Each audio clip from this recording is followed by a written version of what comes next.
Welcome to this week's episode of the Fireball Show. As you can tell, it's sleeting and snowing here in Lancaster, South Carolina. It's kind of pretty out here though, even though it's really cold. But I mean, it's not really doing much at the moment, but I've been up all night because I've been anticipating this with some buddies of mine, the Fairfaxes. In fact, I had to walk from their house to mine because I didn't drive. But it ain't that far of a walk. It's a pretty short walk. But we'll just take a gander so you can see what's going on here, what it's looking like as it's coming down this morning. As you can tell, it's covered most of the ground by now, and the roofs of the shops. It's covered the floor, the ground I'm walking on. As you can see, it's kind of slippery. But, you know, and a lot of people told me that I had a lot of bets going with a lot of people. Sorry that I'm stuttering, it's pretty cold, but I had a lot of bets going with a lot of people that it was going to snow, and a lot of people didn't believe me. And if you look on my forehead right here, you can see where I was caning myself with a kendo stick. Hurt pretty bad, to be honest with you.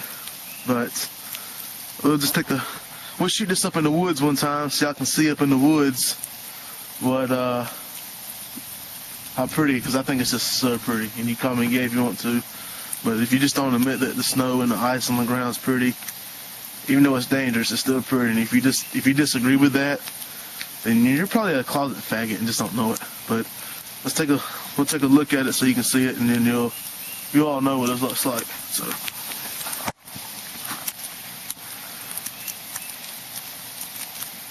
isn't it just pretty? I think so. If you don't, then I got a little bit of gay in you. Well, hey, what's happening? What's going on? What's popping? What's crack-a-lackin'? I just got a few things I want to say at the moment. New DVD to check out. You gotta check it out. You must check it out. You have to check it out. The new DVD is, well, it's not really new. It's kind of old. It's been out for about 4 or 5 months, maybe 5, 6, I don't know. But it's The Rise and Fall of WCW. Pick it up.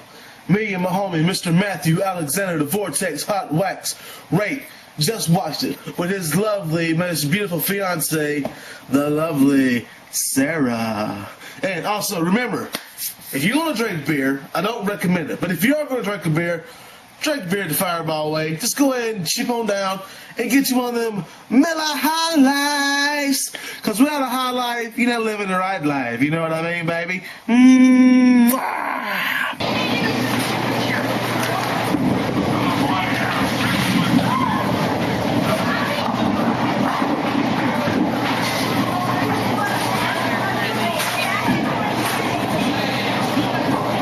What are you looking at? What was you looking at? Your face. It's like you're blind or something. Like,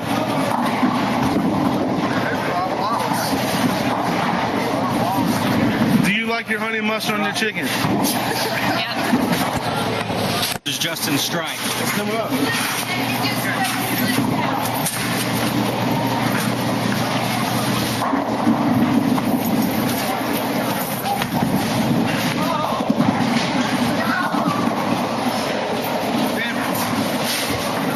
This time. Hey guys, just popping in to give you the wrap up of this week's episode of the Fireball Show. For those of you who give a hoot nanny, to give you the cap up, the recap, whatever you want to call it, of what happened this past week in wrestling. Edge came back to the WWE after being gone for about 8 months. Won the Royal Rumble. High five for Mr. Edge. I've always kind of liked Edge.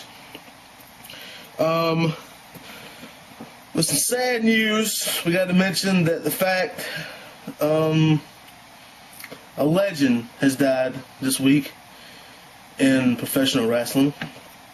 And most of y'all out there probably never even heard of this guy before, which is somewhat of a shame because he is really one of the best and superb wrestlers that ever walked this earth or stepped inside the square circle. His name was Jack Briscoe. If any of y'all out there are ICP fans, you may be familiar with the term Jack Briscoe, because they mentioned in one of the songs where they say, I think it's Fuck the World's name of the song, where they say, fuck Jack and Joe Briscoe, hence Joe Briscoe being his brother. That leads me to some sad news. That was a sad news. This is on to more current events. Bret the Hitman Hart came back to confront Vincent Kennedy McMahon once again. And Vincent McMahon targeted him with a bunch of slander and gossip and trash talking and whatnot. But Bret, so we thought Bret was going to get the upper hand, which for a moment Bret the Hitman Hart did. He kicked Vince, just kicked him right in the gut, pulled his jacket over his head and was just wham, wham, whamming on him. And I was ever so happy. But a guy that most of you will know that I'm not fond of has sunk to an even lower level in my book. Mr. Dave Batista actually came out, grabbed Bret Hart, held him up to allow Vincent McMahon to spit/spat in his face. And that just really pissed me off. In fact, I got something I want to say about that as well.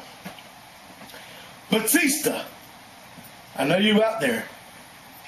I know that you're probably not going to watch this because everybody out there knows that you're a chicken, egg-sucking, dog-sucking piece of crap. Okay? I hate you. I always have, and I always will.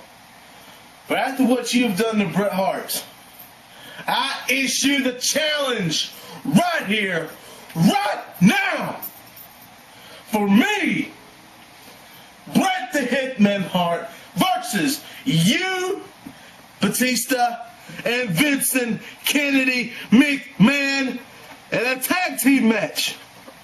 And I'm not stopping there, baby. No, I'm not stopping there. I want the match to be anything goes. Because let me tell you something, brother. I'm really upset. I'm really pissed. And I'm fired up. And I want to kick some asses. Okay? You don't know who you're messing with. You have picked the wrong guy to mess with. I am the Fireball. And we are going to do this the old-fashioned way, the old-school way, the real way. We're going to get pumped, and we're going to fight, and there's going to be blood, and I'm going to see that you pay your debts for what sins you have committed.